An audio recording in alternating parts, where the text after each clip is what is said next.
नमस्कार, welcome to education for knowledge. आप लोगों का स्वागत इस वीडियो में। आज हम लोग देखेंगे बिहार स्पेशल से संबंधित प्रश्न जो कि आगामी 17 बीपीएससी के लिए इम्पॉर्टेंट है। अगर आपको 17 बीपीएससी को क्रैक करना है तो आज ये वीडियो को आप देख सकते हैं। यह वीडियो पार्ट नंबर 5 है कि हम लोग इस यानी कि स्थिति, बिहार की स्थिति और उच्चावच जो है ये हम लोग 4 तक देख चुके हैं। तो ये अगला भाग है यानी कि उसी का पार्ट है। तो हम लोग इसके अंतर्गत टोटल 116 प्रश्न है, तो हम लोग 100 प्रश्न कंप्लीट कर चुके हैं। तो आज हम लोग देखेंगे 16 प्रश्न, और 16 प्रश्न यानी एमसीक्यू देखने से पहले थोड़ा सा हम लोग देखेंगे थ्योरी। तो आप थ्योरी और एमसीक्यू देखते हैं तो आपको अधिक समय तक ये याद रह सकता है, रिमेंबर रह सकता है, और ये जो है आप 17 बीपीएससी को क्रैक कर सकते हैं। यानी कि यहाँ पे एक जो मंत्र है यानी कि रिवीजन और प्रैक्टिस, वह मंत्र है जो आपको ये अधिकारी बनने का जो आप सपना देख रहे हैं वह पूरा हो सकता है इसी मंत्र के द्वारा। तो चलिए हम लोग स्टार्ट करते हैं। सबसे पहले हम लोग स्टार्ट करेंगे थ्योरी, उसके बाद हम लोग एमसीक्यू देखेंगे। तो यहाँ पे आप नोटिस कर सकते हैं, हम लोग यहाँ पे देखे थे कि जो मैदान है मैदानी इलाका है, यानी गंगा का जो मैदान है ये 2 भागों में था बिहार में, उत्तरी गंगा का मैदान और दक्षिणी गंगा का मैदान। ये गंगा की मैदान है, उसके द्वारा 2 भागों में गंगा रिवर बांट रही है बिहार की मैदानों को। तो यहाँ उत्तरी गंगा का मैदान और दक्षिणी गंगा का मैदान। तो हम लोग उत्तरी गंगा का मैदान देख चुके थे, इसके अंतर्गत हम लोग देखे थे। तो आप नोटिस कर सकते हैं इसके 4 यानी कि उसके उप विभागों में भी बांटा गया था, और इसके उप विभाग टोटल 4 थे, जो कि यहाँ था उप तराई क्षेत्र, भांगर, खादर और चोर, यमन। ये सब बिहार के उत्तरी साइड का है, यानी कि नॉर्थ साइड का है, या फिर बोलेंगे उत्तरी बिहार। अब हम लोग देखेंगे नेक्स्ट, इसी के अंतर्गत हम लोग ये सब देख चुके हैं। आज हम लोग देखेंगे दक्षिणी गंगा का मैदान। तो इसे अच्छे से हम लोग जूम कर लेते हैं, उसके बाद हम लोग स्टडी करेंगे और पॉइंट टू पॉइंट देखेंगे जो कि आगामी बीपीएससी के लिए इम्पॉर्टेंट है। तो यहाँ पे आप नोटिस कर सकते हैं ये दिया गया है, यानी कि जो गंगा का मैदान है बिहार में वह इसके 2 पार्ट है, एक दक्षिणी गंगा का मैदान और एक उत्तरी गंगा का मैदान। तो उत्तरी हम लोग देखे थे, यहाँ पे दक्षिणी गंगा है। तो दक्षिणी गंगा का मैदान हम लोग कुछ थ्योरी देखेंगे, उसके बाद एमसीक्यू, तो ये इंपॉर्टेंट हो जाएगा। तो यहाँ पे दिया गया है कि दक्षिणी गंगा के मैदान का विस्तार दक्षिणी के सीमांत पठारी प्रदेश और गंगा के मध्य है। तो आपको ये याद रखना है, इसका लोकेशन पूछा जा सकता है कि दक्षिणी गंगा का मैदान बिहार में किस साइड है। तो ये बिहार के दक्षिणी हिस्सा वाला है, गंगा नदी के दक्षिणी वाले पार्ट में है, यानी कि दक्षिणी के सीमांत पठारी प्रदेश है और गंगा नदी के मध्य है। इस मैदान के कुल क्षेत्रफल, यानी कि हम लोग उत्तरी गंगा का मैदान का क्षेत्रफल भी देखे थे, तो दक्षिणी का भी देखेंगे। तो यानी कि दक्षिणी जो गंगा का मैदान है वो टोटल 33,670 वर्ग किलोमीटर है। तो आपको ये डेटा याद रखना है। इसमें जो अभी हम लोग इतना रीड किए उसमें से सबसे इम्पोर्टेंट ये लाइन हो जाती है। इस मैदान का ढाल दक्षिणी से उत्तर की ओर है, यानी कि इस मैदान का जो ढाल है दक्षिण से उत्तर की ओर है। यानी कि जैसे हम अगर यहाँ मैप बनाएंगे, ये आप मान लीजिए कि एक आयताकार बिहार है, बिहार का यहाँ गंगा रिवर है। तो अगर यहाँ पे दक्षिणी हिस्सा है, ये सब दक्षिणी पॉइंट है, तो इस दक्षिणी से अगर हम ये नॉर्थ की ओर जाएंगे तो यहाँ पे जैसे गंगा रिवर की ओर जाएंगे तो यहाँ पे ढाल जो है यानी स्लोपिंग है। इसलिए तो सारे नदी जितनी भी है दक्षिणी के वो गंगा में मिलती है, क्योंकि यहाँ पे कहीं ना कहीं इस रीजन में ऊंचाई अधिक है और यहाँ पे ढाल है यानी कि गड्ढा है, इसलिए इधर से नदी इसी में जाके आपस में सहायक नदी बनती है या ट्रिब्यूटरी नदी बनती है। तो ये भी डेटा आप याद रखिए अच्छे से। नेक्स्ट देखेंगे, इस मैदान में दिया गया है कि इस मैदान का निर्माण पठारी प्रदेश से होकर बहने वाली नदियों के निक्षेप से हुआ है। तो आपको याद रखना है कि इस मैदान का निर्माण कैसे हुआ है। तो जितने भी पठारी प्रदेश से नदी होकर बहती है इन नदियों के निक्षेपण से हुआ है या निक्षेप से हुआ है। दक्षिणी मैदान की चौड़ाई पश्चिमी से पूरब की ओर घटती जाती है। तो फिर इसको समझने के लिए एक मैप बना लेते हैं तेजी से। जैसे ये बिहार है, तो अगर हम देखेंगे दक्षिणी गंगा का मैदान, तो इसका बोला जा रहा है कि इसका जो चौड़ाई है वो पश्चिम से पूरब की ओर घटती जाती है। यानी कि ये जो है ये गंगा रिवर है, तो इधर जो है इस गंगा का मैदान इसका चौड़ाई अधिक है पश्चिम साइड, जबकि पूरब में कम है। तो आपको याद रखना है कि जैसे जैसे पश्चिम से पूरब की ओर जाएंगे ये गंगा का जो दक्षिणी गंगा का मैदान है इसका चौड़ाई कम हो जाती है। नेक्स्ट दिया गया है कि पूरब भाग में चौड़ाई कम होने के कारण, यहाँ पे देखिए लिखा गया है कि पूरब भाग में चौड़ाई कम होने के कारण गंगा नदी द्वारा प्राकृतिक कगार यानी बांध का निर्माण किया जाता है। यानी नेचुरल जो कगार है या डैम है इसका निर्माण किया जाता है, क्योंकि यहाँ पे पूर्वी भाग में इसका चौड़ाई कम है। पटना महानगर प्राकृतिक कगार पर बसा हुआ नगर है, यानी कि जो पटना नगर है या फिर बोलेंगे सिटी है, यह प्राकृतिक नेचुरल कगार या बांध पर बसा हुआ है। प्राकृतिक कगार बांध की ऊंचाई आसपास के भूभाग से अधिक होने के कारण दक्षिणी बिहार की अधिकांश नदियां गंगा में सीधे ना मिलकर, यहाँ पे दिया गया है जो कि बहुत अच्छे से लिखा गया है। यहाँ पे आप देख सकते हैं यहाँ पे क्या दिया गया है। तो यहाँ पे लिखा गया है कि यहाँ पे जितने भी बांध है या कगार है की ऊंचाई आसपास के भूभाग से अधिक होने के कारण दक्षिणी बिहार की अधिकांश नदियां गंगा नदी में सीधे ना मिलकर उसके समांतर प्रवाहित होती है।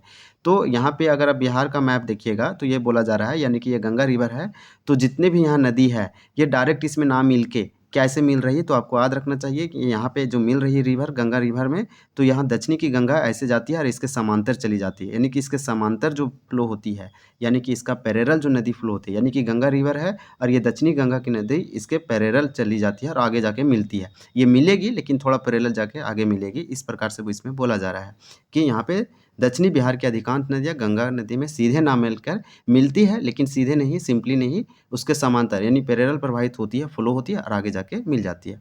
इस प्रकार की प्रवाह प्रणाली पीनेट प्रवाह प्रणाली कहलाती है, जो कि इंपॉर्टेंट है। पूछा जा सकता है या फिर नहीं भी पूछा जा सकता है, लेकिन आपको याद रखना चाहिए कि पीनेट तो सिंपल है। पीनेट यानी कि सिंपली कोई नदी आई और उस नदी में नहीं मिली, उसके समांतर, जैसे गंगा नदी फ्लो हो रही है तो एक नदी आई और इसके समांतर भी फ्लो होने लगी और आगे जाके मिल गई, तो ये होता है पीनेट प्रवाह प्रणाली। नेक्स्ट, इन नदियों में जैसे में कौन कौन सी है, तो ये यहाँ पे ये भी आपको याद रखना चाहिए कि जो नदी का नाम लेंगे ये सब दक्षिणी है और गंगा के सहायक है, ट्रिब्यूटरी नदी है और ये दक्षिणी यानी कि राइट साइड से मिलती है गंगा नदी में। तो आपको याद रखना है, यहाँ पे दिया गया है राइट साइड से है, यानी यहाँ पे दाहिने हाथ से मिल रहा है।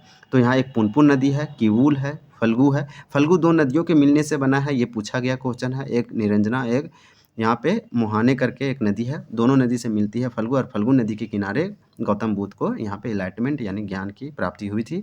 फल्गु नदी गंगा में मिलने से पहले ही टाल क्षेत्र में समाप्त हो जाती है, यानी कि फल्गु नदी जो है गंगा में नहीं मिलती है, इसमें मिलने से पहले ही टाल क्षेत्र में ऊंचाई वाला हिस्सा में इस समाप्त हो जाती है। ये नदियाँ पठारी क्षेत्र में प्रवाहित होकर आती है, यानी पठारी क्षेत्र में प्रवाहित होकर आती है, इसके लिए इनके निक्षेप यानी इसलिए इनके जो निक्षेप में बालू की प्रधानता पाई जाती है, यानी ये सब नदियों में बालू की प्रधानता, सैंडी पाई जाती है अधिक मात्रा में, ये निक्षेप करती है, आके छोड़ देती है बालू को। नेक्स्ट देखेंगे, नेक्स्ट में दिया गया है कि प्राकृतिक कगार के दक्षिणी भाग में जलमग्न निम्न भूभाग पाया जाता है, जिसे टाल या जल्ला क्षेत्र कहा जाता है। तो टाल और जल्ला क्षेत्र क्या है, ये सब ज्योग्राफी का चीज़ है, कॉन्सेप्टुअल चीज़ है, तो आप लोग को अच्छे से ये समझना चाहिए। तो इसको हम बताते हैं, जैसे में यहाँ लिखा गया है कि जो जितने भी प्राकृतिक कगार है, ये नेचुरल कगार है, इसके दक्षिणी भाग में जलमग्न, जलमग्न उसको बोलेंगे ऐसा भूमि, ऐसा निम्न भूमि, ऐसा दबा हुआ भूमि, गड्ढा वाला भूमि जो यहाँ पे निम्न भूमि हो। तो यहाँ पे दिया गया है कि जितने भी नीचे वाली भूमि होती है यानी निम्न भूभाग वाला पाया जाता है, ये जलमग्न है, यानी जल से ढका हुआ है, थोड़ा थोड़ा वाटर है इसमें, तो जिसे टाल यानी कि दक्षिणी बिहार में ऐसे भाग को टाल और जल्ला क्षेत्र कहा जाता है, जबकि ऐसे भूभाग को उत्तरी में यहाँ पे आर्द्रभूमि का तो दर्जा था, लेकिन चोर, मन ऐसे आदि नामों से जाने जाते थे। टाल क्षेत्र पटना से मोकामा तक 25 किलोमीटर की चौड़ाई में फैला है। तो आपसे ये पूछा जा सकता है या नहीं भी पूछा सकता, लेकिन आपको याद रखना है कि जो टाल क्षेत्र है, टाल क्षेत्र पटना से मोकामा तक 25 किलोमीटर की चौड़ाई में फैला हुआ है। प्रमुख टाल का उदाहरण जैसे बढ़िया टाल, एक है मोकामा टाल, मोकामा टाल तक फैला हुआ है, तो ये आप याद रख सकते हैं कि मोकामा टाल एक है, सिंघोल टाल और मोर टाल आदि है। नेक्स्ट देखेंगे दक्षिणी पठारी प्रदेश, जो कि इंपॉर्टेंट है एग्जाम के लिए। तो दक्षिणी पठारी प्रदेश देखेंगे, यानी कि दक्षिणी मतलब साउथ हो गया और पठारी प्लेट्यू यहाँ पे प्रदेश है। तो दक्षिणी पठारी प्रदेश छोटा नागपुर पठार का सीमांत है, यानी कि जो दक्षिणी पठारी प्रदेश है वह छोटा नागपुर प्लेट्यू या छोटा नागपुर पठार की सीमांत है। इस प्रदेश में क्या क्या पाई जाती है, जो कि इंपॉर्टेंट है, यही पूछा जा सकता है। ये एकदम 100% आपको याद रहना चाहिए कि ग्रेनाइट, नीस जैसे अग्निय। तो अग्निय मतलब इग्नियस रॉक है, चट्टान के 3 टाइप्स होते हैं, यानी कि types of rock, how many types हो तो पूछा जा सकता है। तो आपको 3 याद रखना है, एक होता है इग्नियस, एक होता है सेडिमेंट्री, एक होता है मेटामॉर्फिक।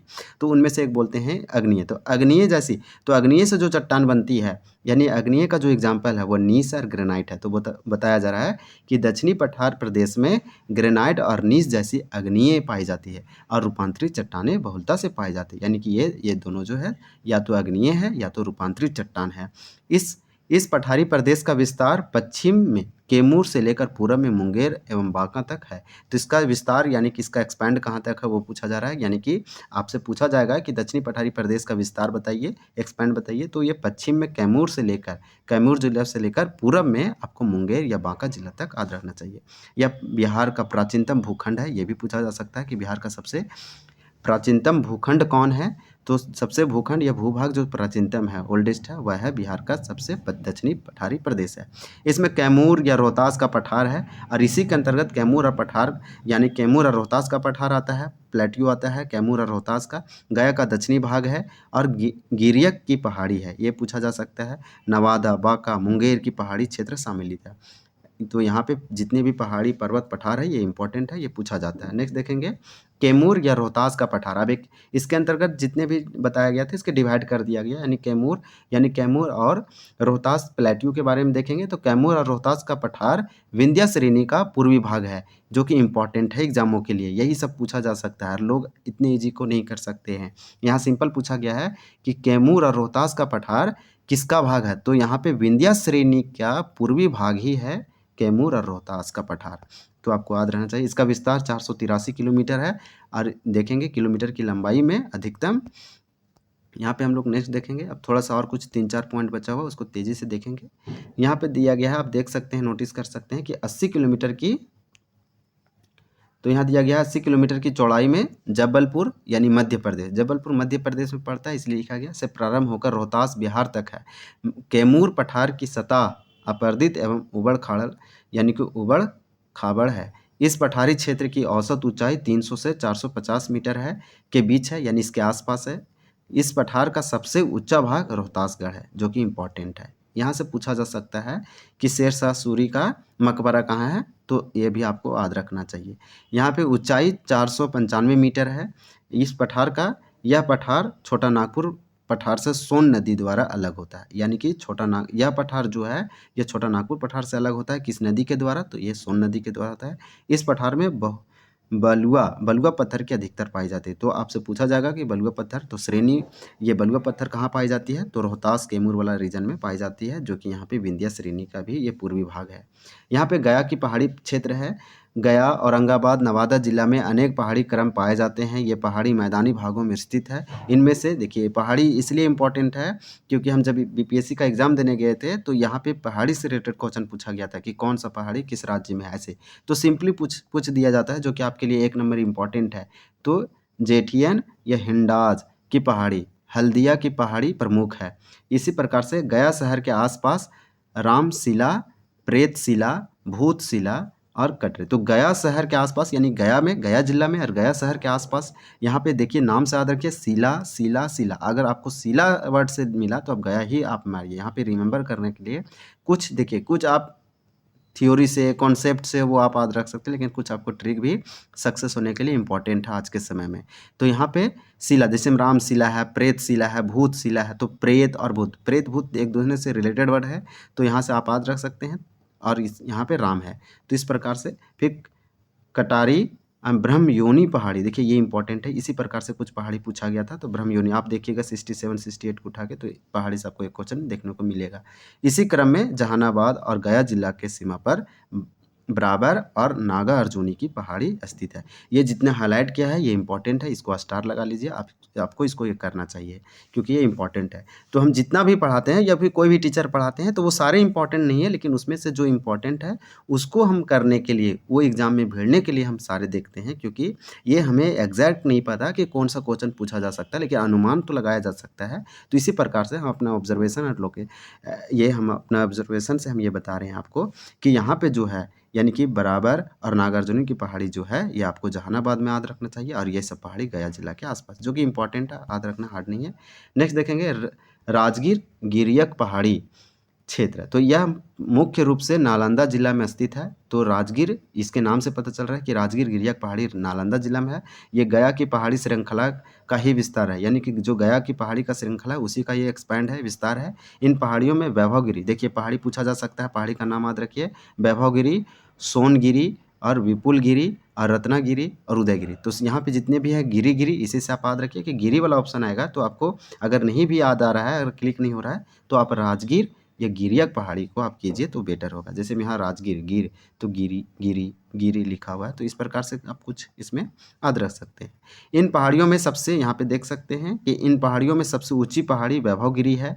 यहाँ पे जैसे वैभवगिरी था, सोनगिरी था, विपुलीगिरी था या फिर रत्नागिरी था, उदयगिरी, तो इसमें से सबसे जो ऊंचा पहाड़ी है वो वैभवगिरी है। इसकी समुद्र तल से यानी सी लेवल से ऊंचाई 380 मीटर है। इन पहाड़ियों में रूपांतरित चट्टान, कौन सी चट्टान पाई जाती है? रूपांतरित चट्टान यानी क्वार्टरजाइट और स्लेट की प्रधानता है।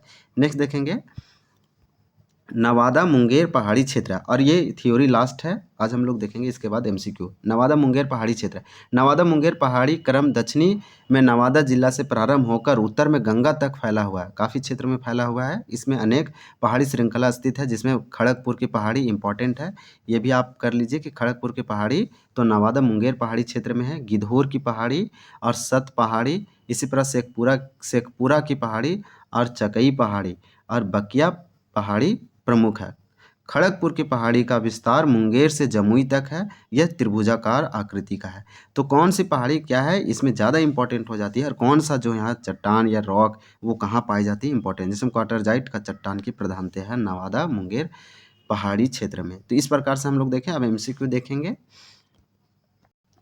तो चलिए हम लोग अब एमसीक्यू देखते हैं। स्थिति, बिहार की स्थिति में ऊंचावच से जो इम्पोर्टेंट है, पहाड़ी location, geographical structure, geographical location, ये सब इम्पोर्टेंट हो जाता है। ये सब ज्योग्राफी के अंतर्गत पढ़ना रहता है और ये सब इंपॉर्टेंट टॉपिक है, इसलिए आज हम लोग एमसीक्यू देखेंगे, क्योंकि हम इस वीडियो में थ्योरी देखें तो एमसीक्यू देखेंगे, अधिक नहीं है, 16 प्रश्न है। तो चलिए हम लोग इसको भी तेज़ी से इसमें स्टडी कर लेते हैं। तो यहाँ पे आप देख सकते हैं प्रश्न नंबर 100 है। कल भी हम लोग डिस्कस किए थे प्रश्न संख्या 100 का, तो आज भी देखेंगे। ये कल पार्ट 4 था, आज पार्ट 5 है। तो दक्षिणी पठारी प्रदेश में कैसी अग्नीय और रूपांतरित चट्टानी की बहुलता है? तो यहाँ पे आंसर जो है वो डी हो जाएगा 100 का, क्योंकि यहाँ पे नीस भी पाई जाती है और ग्रेनाइट, यानी ग्रेनाइट और नीस दोनों, इसलिए 100 का आंसर डी होगा, ए बी दोनों। क्योंकि यहाँ पे अग्नीय यानी इग्नियस रॉक और रूपांतरित चट्टान दोनों प्रकार की, किस प्रकार की यहाँ पे बहुलता है चट्टान, तो नीस और ग्रेनाइट। यहाँ पे देखेंगे 101 प्रश्न संख्या। तो बिहार में दक्षिणी पठारी प्रदेश का विस्तार किस जिले में है? तो बिहार में एक पठारी प्रदेश है जिसका नाम है दक्षिणी पठारी प्रदेश, और इसका एक्सपैंड या फिर लोकेशन पूछा जा रहा है, विस्तार कहाँ तक है, तो यही पूछा जा रहा है। तो 101 नंबर प्रश्न का देखेंगे आंसर।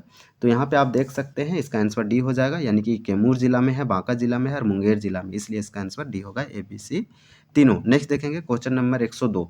102 में दिया गया है कि निम्न में से कौन सा पठार बिहार के दक्षिणी पठारी प्रदेश का अंग है?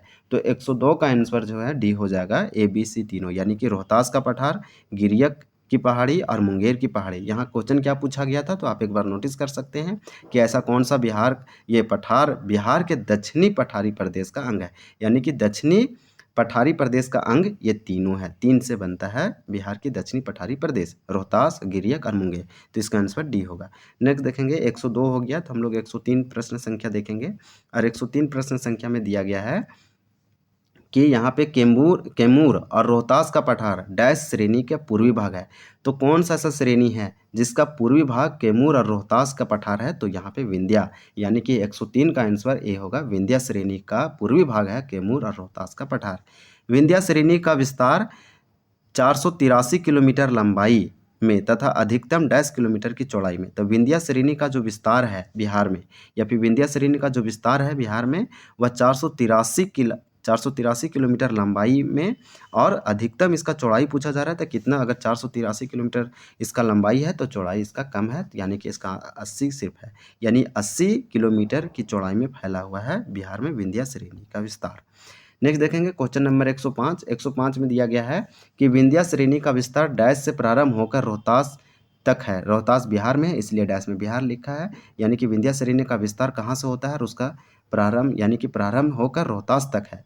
तो 105 नंबर का आंसर हो जाएगा जब्बलपुर। विंध्या श्रेणी का विस्तार जब्बलपुर से स्टार्ट होती है और बिहार के रोहतास तक फैला हुआ है। रोहतास पठारी क्षेत्र की औसत ऊंचाई, यानी कि एक पठारी क्षेत्र है, पठारी प्रदेश है रोहतास, और इसका औसत ऊंचाई, एवरेज हाइट पूछा गया है मीटर में, आपको याद रखना है कि इसका हाइट मीटर में पूछा गया है। तो 106 का आंसर डी हो जाएगा, 300 से 450 मीटर है, इसको बीटवीन में याद रखना है। इसी प्रकार से नेक्स्ट देखेंगे 107 प्रश्न संख्या कैमूर यानी रोहतास पठार का सबसे ऊंचा भाग है। तो कैमूर पठार का सबसे ऊंचा भाग कौन सा है? तो 107 का आंसर ये हो जाएगा, रोहतासगढ़। रोहतासगढ़ की ऊंचाई कितने मीटर है? तो 108 का आंसर बी हो जाएगा, 400 81, हम लोग 81 मीटर। तो इस प्रकार से 108 का आंसर बी हो जाएगा। हम लोग थ्योरी देखें तो एमसीक्यू ईजी हो जाता है, और ईजी हो जाता है तो ये अधिक समय तक लंबे तक हमें याद रहती है। तो 109 का देखेंगे, कैमूर पठार छोटा नागपुर पठार से किस नदी द्वारा अलग होता है? तो जो कैमूर पठार है वो छोटा नागपुर पठार से अलग होता है, तो कौन सी नदी के द्वारा होता है? तो 109 का आंसर भी हो जाएगा। ये हम लोग पढ़े सोन नदी। सबसे बेस्ट रहता है कि पढ़ने का, अभी जैसे में एग्ज़ाम नज़दीक रहता है तो पढ़ने का और एग्ज़ाम निकालने का एक बेस्ट तरीका है, आप लोग को हम बता देते हैं। जैसे में कोई लोग है कि टॉप 100 क्वेश्चन देखते हैं, तो वो सारे टॉपिक से 3-4 टॉपिक से क्वेश्चन 100 क्वेश्चन टॉप बना देता है, लेकिन क्या करता है वो कि एक टॉपिक का कंप्लीट क्वेश्चन तो इंक्लूड नहीं करता है ना, कि ये बिहार के ज्योग्राफी से, जैसे मातृभूमि से 10 क्वेश्चन लिया और झील से 10 क्वेश्चन लिया, इस प्रकार से 100 को टोटल करेगा। लेकिन कोई व्यक्ति है कि झील ही टॉपिक को पूरा कंप्लीट करके देख लिया, अगर इसको तेज़ी से, तो क्या होगा ना, वो टॉपिक उसका कंप्लीट हो गया। अगर इस टॉपिक से उसका क्वेश्चन आएगा तो कंप्लीट हो जाएगा, जबकि वो 100 टॉप वाला देखेगा तो उसका कंप्लीट नहीं होगा। अगर वो झील आर्द्रभूमि से आता है तो हो सकता है नहीं कर पाए, हो सकता है ऐसा क्वेश्चन है जो उसमें टॉप 10 में या फिर टॉप 100 में वो क्वेश्चन इंक्लूड ना किया हो। तो इस प्रकार से टॉपिक वाइज अभी एग्जाम समय देखा जाता है, जितने भी इस टॉपिक में क्वेश्चन, उस टॉपिक को कंप्लीट कीजिए तो वो टॉपिक आपका कंप्लीट हो जाएगा। तो उस टॉपिक के अंतर्गत कोई भी क्वेश्चन पूछा जाएगा तो आपका 1 मार्क्स क्लियर है, जबकि टॉप वाला में फंस जाते हैं लोग। तो इस प्रकार से आपको कुछ समझ में आया होगा तो आप वीडियो को लाइक कर सकते हैं और कमेंट करके बता सकते हैं। तो यहाँ पे हम लोग देखें, ये सोन नदी के द्वारा कैमूर पठार छोटा नागपुर पठार से अलग हो रहा है। 110 नंबर क्वेश्चन देखेंगे तो यहाँ दिया है, कैमूर पठार में डैश की अधिकता पाई जाती है। कैमूर पठार में सबसे अधिक क्या पाई जाती है? बलुआ पत्थर, ज्वालामुखी, ग्रेनाइट और नीस। तो 110 का आंसर जो है ए हो जाएगा, बलुआ पत्थर। ऐसा इसलिए है, कैमूर पठार यहाँ पे किसका है? तो विंध्य श्रेणी का भाग है, और विंध्य श्रेणी में चूना पत्थर, बलुआ पत्थर ये सब पाया जाता है, तो आपको याद रखना है। नेक्स्ट देखेंगे 111, निम्न में से कौन सबसे ऊंची पहाड़ी है? तो कौन सबसे ऊंची पहाड़ी है ये पूछा गया है। तो यहाँ पे 111 का आंसर भी हो जाएगा, वैभव गिरी है, ये जो कि राजगीर में है। जितने भी गिरी वाला है वो अधिकतर राजगीर में है, नालंदा जिला में है। जैसे में उदयगिरी, वैभव गिरी, सोनगिरी, विपुल गिरी, तो ये सब राजगीर यानी नालंदा में। ट्रिक क्या है? तो गिरी गिरी, इस प्रकार से आप याद रखिए। तो वैभव गिरी सबसे ऊंची पहाड़ी है। नेक्स्ट देखेंगे 112, कौन सा पहाड़ी क्षेत्र है? गया पहाड़ी क्षेत्र का प्रमुख अंग है। तो गया में कौन सा है? तो जेठियन, हिंडाज, हल्दिया। तो इसका आंसर 112 का डी हो जाएगा, ABC तीनों है इसलिए। 112 हो गया। हम लोग नेक्स्ट देखेंगे 113 नंबर प्रश्न। तो 113 नंबर में देख सकते हैं, गया शहर के आसपास निम्न में से कौन सी पहाड़ी स्थित नहीं है? सो पूछा गया है। ये इस वर्ड को आप हाईलाइट कर लीजिएगा, इंपॉर्टेंट है, क्योंकि यहाँ पूछा गया नहीं है, यानी कि 3 है। तो पहले देखेंगे कौन सा नहीं है। तो कर्मशिला नहीं है, यानी कि यहाँ पे भी ऑप्शन में, जैसे हम लोग शिला से ट्रिक करके याद रखे हैं, शिला तो जितना भी है गया के आसपास है, लेकिन यहाँ भी शिला दिया है जो कि कर्म लिखा है, इसलिए नहीं है। जैसे हम लोग पढ़े हैं कि प्रेत शिला, भूत शिला, तो प्रेम और भूत एक दूसरे से रिलेटेड वर्ड है, तो इस प्रकार से आप याद रखिए। एक ब्रह्मयोनी, तो ब्रह्मयोनी पहाड़ी के बारे में पूछा जा चुका है, तो आप याद रखिए प्रेतशिला, भूतशिला और ब्रह्मयोनी, जो कि पूछा जा सकता है। आप बिलीव तो कीजिए, आप ये क्वेश्चन पूछा जा सकता है और पूछा गया है। आप क्वेश्चन देखिए, प्रीवियस ईयर आप क्वेश्चन लगाइए, यूपीपीसीएस का कुछ साइंस का लगा लीजिए, जैसे में बिहार का बीपीएससी जितना लिया है उसका क्वेश्चन आप लगा लीजिए, आपको यहाँ से 10 से 15 क्वेश्चन श्योर हो जाएगा। यानी क्वेश्चन नंबर 114 देखेंगे, जहानाबाद और गया जिले की सीमा पर बराबर एवं डैश की पहाड़ी स्थित है। तो जहानाबाद और गया जिले की सीमा पर एक पहाड़ी है बराबर, और दूसरा कौन सी पहाड़ी है? तो नागा अर्जुनी है, यानी कि 114 का आंसर भी होगा। राजगीर गिरियक पहाड़ी क्षेत्र के मुख्य रूप से किस जिले में स्थित है? तो राजगीर और गिरियक पहाड़ी क्षेत्र किस जिला में है? तो इसके नाम से पता चल रहा है, राजगीर यानी नालंदा जिला में है। इसके यहाँ पे इसी के नाम से पता चल गया, तो 115 का आंसर भी हो जाएगा, नालंदा। इसी प्रकार से लास्ट क्वेश्चन है इस वीडियो का, 116 नंबर, निम्न में से कौन राजगीर गिरियक पहाड़ी क्षेत्र का अंग है? तो कौन राजगीर गिरियक पहाड़ी क्षेत्र का अंग है? तो 116 नंबर का जो आंसर है वो पीर हो जाएगा, यानी कि पीर नहीं, डी नंबर होगा। तो डी नंबर में यानी कि सारे हो जाएंगे, यानी कि वैभव गिरी, विपुल गिरी और पीर। तो इसका आंसर डी हो जाएगा, ABC तीनों। तो आपको याद रखना है, 116 का आंसर का डी होगा। नेक्स्ट हम लोग देखेंगे भौगोलिक प्रदेश, तो ये अगले वीडियो में होगा, पार्ट 6 में होगा। तो हम लोग यहाँ पे 116 प्रश्न पार्ट 4 में देखें, और साथ साथ में हम लोग थ्योरी और MCQ भी देखें। आप टॉपिक वाइज पढ़ा कीजिए, सर्च करके यूट्यूब में, जो टीचर आपको अच्छे लगते हैं वो आप साइंस देखिए, करंट अफेयर का देखिए। आप थ्योरी आप टॉपिक वाइज कंप्लीट कीजिएगा तो आप अधिक मार्क्स ला सकते हैं, और आप अधिकारी बनने का जो सपना देख रहे हैं वो पूरा हो जाएगा। अगर वीडियो पसंद आया तो लाइक कीजिए, आप चैनल को सब्सक्राइब नहीं करते हैं सब्सक्राइब कीजिए, और thank you for watching this video.